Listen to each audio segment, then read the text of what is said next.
Israel की धमकियों से मरूब करने की कोशिश। फलस्तीनी जंगजुओं ने नेतन्याहू को आईना दिखा दिया।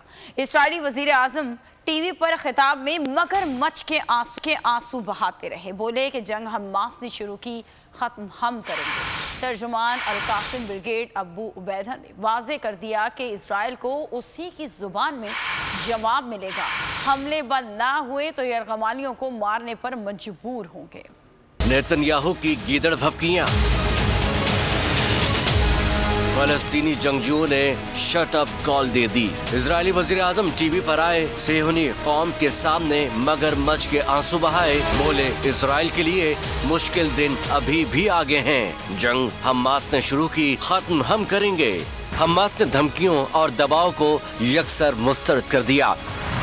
इसराइल को निहत्ते फलस्तीनियों के खिलाफ सफाकियत से बाज रहने की वार्निंग दे दी। अल-कस्साम ब्रिगेड के तर्जुमान अबू उबैदा ने साफ कह दिया, इजराइल को उसी की जुबान में जवाब मिलेगा। हमले बंद न हुए तो यरगमालियों को मारने पर मजबूर होंगे। तर्जुमान के मुताबिक ताकत के इस्तेमाल से खौफजदा नहीं किया जा सकता। हमलों और फायरिंग के दौरान यरगमालियों के मामले पर बातचीत मुमकिन नहीं। अगर आपको ये वीडियो पसंद आई है तो हमारे चैनल को सब्सक्राइब कीजिए और बेल आइकन के बटन को क्लिक कीजिए। सब्सक्राइब करें और बेल दबाएं ताकि कोई खबर रह न जाए।